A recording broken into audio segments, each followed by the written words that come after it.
Assalamu alaikum, my dear student. How are you today? You are very fine by the mercy of Allah, am I right? Yes, sir. Okay, I am also fine. But today our discussion will be like capitalization and punctuation.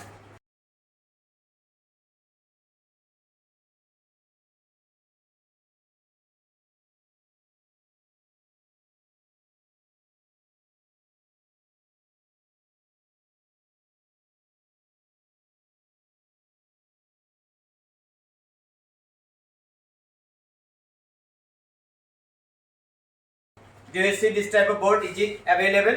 Yes, sir. What's our topic of today? Capitalization and punctuation. Capitalization and punctuation. প্রিয় শিক্ষার্থী, আমরা যারা high school লেভেলে রয়েছি, from the beginning of our high school means 6 to like intermediate second year, there will be such type of topic, and its name is capitalization and punctuation. In our SSC means 6, 7, 8, 9, 10, intermediate first year and second year. এই সকল ক্লাসগুলোতে আমাদের কিন্তু একটা topic রয়েছে, তার নাম হলো ক্যাপিটালাইজেশন এন্ড পাংচুয়েশন। আমরা এই টপিকটি খুব একটা আনুষ্ঠানিকভাবে অফিশিয়ালি বা নন অফিশিয়ালি ভাবে না পড়লেও আমরা মোটামুটি we are able to carry 5 out of 5। আমরা এই টপিকটি অতটা ফর্মালি না জানলেও আমাদের ন্যূনতম আমরা কত ক্যারি করতে পারি। তারপরে as a teacher I have to teach this type of topic. So today my discussion is to about capitalization and punctuation. What's matter? Capitalization, punctuation. Exceptionally, you are the students of class 9. In this class 9, এই নবম শ্রেণীতে এখানে আসলে মূলত capitalisation punctuation topic রয়েছে। যারা were the students of 2023, were the students of 2024, this type of topic is in 11 number. সাধারণত যারা এসএসসি 2024 সালে পরীক্ষা বসছে, যারা এর আগে দিয়েছিল, তাদের এই টপিকটি কত নম্বরে থাকবে? তো তোমারও থাকবে মনে করো। এই ক্ষেত্রে আমি একজন শিক্ষক হিসেবে আমাকে পড়াতে হচ্ছে। মূলত আমাদের টপিকের নাম capitalization and punctuation. Exceptionally meaning of capitalization বড়করণ, বৃহৎকরণ। ক্যাপিটালাইজেশন মিন বৃহৎকরণ। মনে করো আমরা একটা প্যাসেজ দেওয়া থাকে, as a examiner, as a teacher, as a question setter, I may give one type of passage in the question. প্রশ্নে একটি প্যাসেজ দিতে পারি, সেই প্যাসেজের শুরুটা এমন হতে পারে স্মল ফন্ট। শিক্ষার্থীর দায়িত্ব হলো কি করা? ক্যাপিটালাইজ মানে বড় করা। এইটা হলো কাজ। ক্যাপিটালাইজেশন শব্দ তো বৃহদায়ন, বড় করতে হবে, দেওয়া থাকবে কি ছোট। এরপরে তাহলে বুঝতে পেরেছি capitalisation mean one type of thing that will be small, it will be the duty to turn into capital. আমার ছোট থাকবে কি করতে হবে? বড় করতে হবে। আরেকটা টপিক হলো আমাদের সাথে এটা লিঙ্কেজ, সেটা হলো পাংচুয়েশন। পাংচুয়েশন শব্দটি মূলত প্রিয় শিক্ষার্থী যারা আমার ক্লাসটি আজকে দেখছেন, এনজয় করছেন, পাংচুয়েশন শব্দটি প্রকৃতপক্ষে পাংচুম থেকে এসেছে। কি থেকে? পাংচুম। পাংচুম শব্দটি হলো ল্যাটিন শব্দ। কি শব্দ? ল্যাটিন শব্দ পাংচুম থেকে পাংচুয়েশন শব্দটি এসেছে। अगेन পাংচুয়েশন শব্দটি কোন ভাষা থেকে এসেছে? কি থেকে? পাংচুম। পাংচুম শব্দের অর্থ হলো বিন্দু। বলেন বিন্দু। তাহলে আমরা জেনে নিয়েছি যে প্রকৃতপক্ষে actually this type of punctuation word has come from the Latin word of punctum. প্রকৃতপক্ষে পাংচুয়েশন শব্দটি ল্যাটিন ভাষা কি থেকে এসেছে? যার অর্থ হলো বিন্দু। তাহলে আমরা দেখেছি যে আমাদের পরীক্ষাগুলোতে ক্যাপিটালাইজেশন এন্ড পাংচুয়েশন যে টপিকটি রয়েছে, বেশিরভাগই আমরা কিন্তু বিরামের ব্যবহার করি। আমরা কার ব্যবহার করি? বিরামের ব্যবহার। এই বিরামের ব্যবহার in our exception and in our grammar, this type of punctuation mark is classified into 15. How many parts? 15. So today my dear student, I have already written here, আমি ইতিমধ্যে তোমাদের সামনে এখানে লিখে রেখেছি 15 punctuation marks, symbols, meanings. আমি এখানে 15টি punctuation বিরাম চিহ্ন লিখেছি, এদের প্রতীক লিখেছি, আবার কি লিখেছি? মিনিং লিখেছি। First one punctuation, full stop. Full stop. We know that after ending a sentence, obviously we are habituated to apply one type of full stop. Like I'm a student. I'm a student. তুমি যদি একটি বাক্যের শেষ অংশে বাক্যটি শেষ হয়ে থাকে, সেখানে কি ব্যবহার হয়? বাংলা কি? পূর্ণথামা। মূলত মনে রাখবা পাংচুয়েশন মার্কটি হলো at the time of reading, at the time of writing, we have to use various type of punctuation marks. আমাদের লেখা পড়া এবং বিভিন্ন ধরনের বলার ক্ষেত্রে কিছু বিরামের ব্যবহার করতে হয়, এইগুলিকে বলা হয় কি? তাহলে আমরা কথার শেষে যদি থেমে যাই, সেটা কি বলবো? কমা। বাংলা কি? স্বল্পতম বিরাম। Okay, suppose this type of comma is used ending somewhere, sometime. কিছু সময় বিরতির জন্য কি ব্যবহার হয়? Next, colon.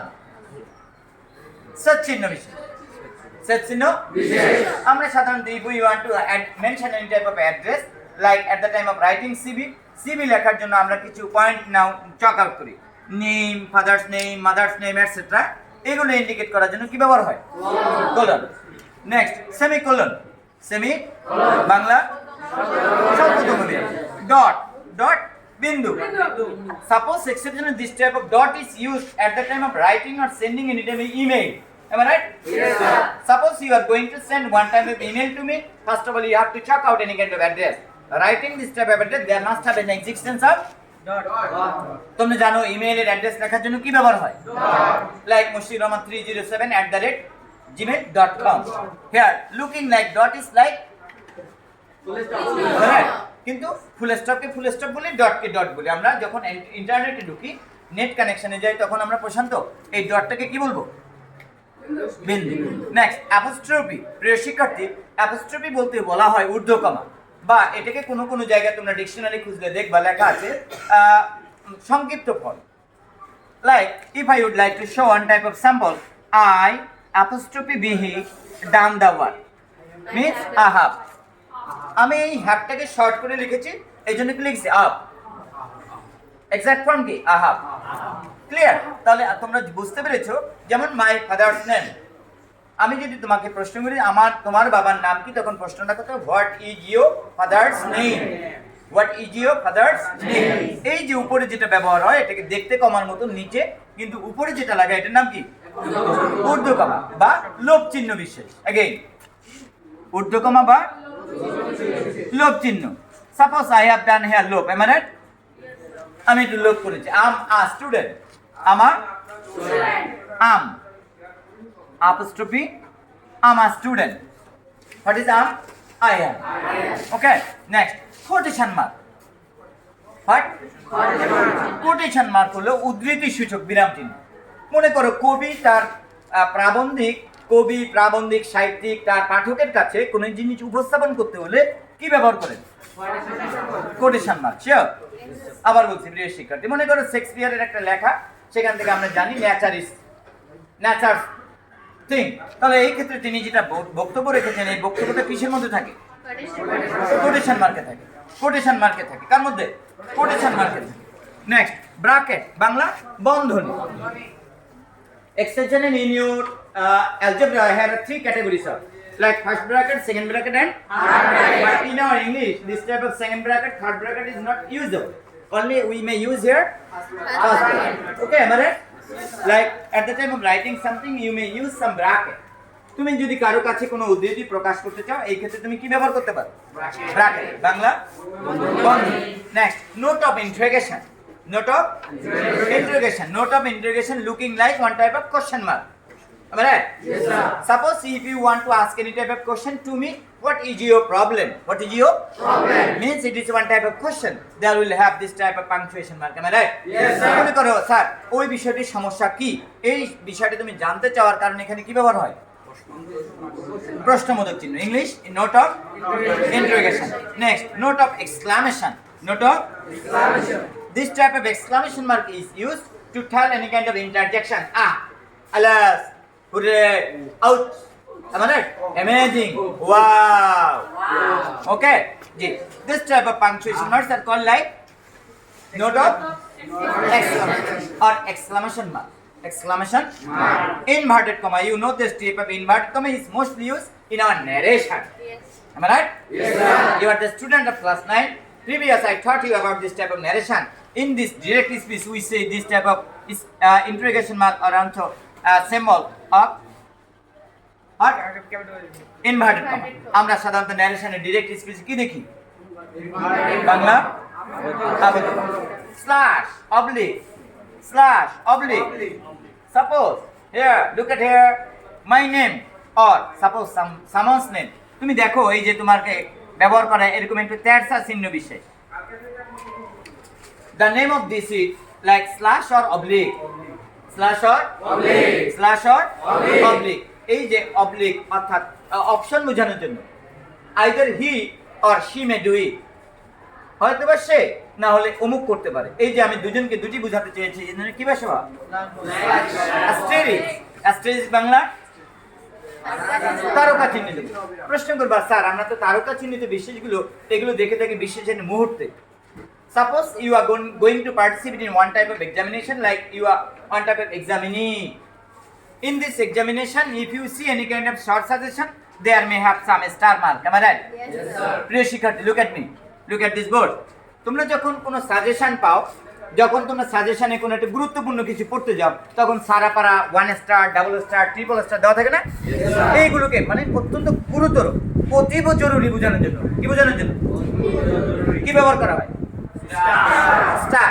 আমি যদি একটি কথা বলি, আমাদের সংসদে ইমরান দেখো আমাদের এখানে স্পিকার রয়েছে। তুমি যদি মনে করো একটা এমপি হয়ে থেকে পার্লামেন্ট মেম্বার, তুমি তখন তোমার এলাকার কি কি সমস্যা এগুলো তখন উপস্থাপন করা হয় সংসদের ভাষায়, বলে মাননীয় স্পিকার, আমি এই মহান জাতীয় সংসদে আজকে আমি তারকা চিহ্নিত অমুক প্রশ্ন উপস্থাপন করতে চাই। তোমরা কি শুনেছো এই বিষয়টি? বলে কিন্তু কি চিহ্ন? এরকম কিছু খুব গুরুত্বপূর্ণ মুহূর্তগুলোতে কি ব্যবহার করা হয়? আমাদের শিক্ষার্থীদের ব্যবহার করা হয় সাজেশনের কোনো গুরুত্বপূর্ণ star, 1 star, double star, triple star এটিকে জন্য। আর সংসদে ব্যবহার করা হয় কি করার জন্য? গুরুত্ব বোঝানোর জন্য। Next, dash. ড্যাশ ড্যাশ হলো সজোরে। ড্যাশ শব্দের বাংলা কোথাও কোথাও ডিকশনারিতে লিখেছে সজোরে নিক্ষেপ, একটু বড়। হ্যালো, আমরা বিশেষ করে ড্যাশগুলো পেয়ে থেকে আমাদের কোশ্চেনে ফিল ইন দ্য ব্ল্যাঙ্কস থাকে না? ওখানে ড্যাশগুলো একটু সাইজ বড় থাকে, হাইপেন থাকে। দেখো হাইপেন কিন্তু ড্যাশ, কিন্তু hyphen the size of this hyphen is smaller than the size of dash. Dash থেকে হাইপেনের সাইজটা কি হয়? আবার ডন্ট গসিপ, আবার ড্যাশটা একটু কি হয়? বড় হয়। হাইপেনটা একটু কি হয়? ছোট হয়। ড্যাশ শব্দের অর্থ হলো কি? ফাঁকা বিরাম চিহ্ন। এটি বিশেষ করে আমরা কোথায় দেখি? Fill in the blank, fill in the blank, fill in the gaps. Hyphen, hyphen Bangla কিছু কিছু শব্দ লেখার জন্য আমরা হাইপেন ব্যবহার করি, যেমন কোঅর্ডিনেটিং কনজাংশন। এই কোটাকে সংক্ষেপে লেখার জন্য, অর্ডিনেশন শব্দটাকে লেখার জন্য এখানে ছোট করে কি ব্যবহার করা হয়? হাইপেন। নাম্বার 1। এবং আরো কিছু সংখ্যা লেখার জন্য এরকম কিন্তু হাইপেন ব্যবহার করা হয়। ওকে, তা আমরা মনে করেছি আমি প্রিয় শিক্ষার্থী তোমরা আজকে ক্লাসটি এনজয় করেছো।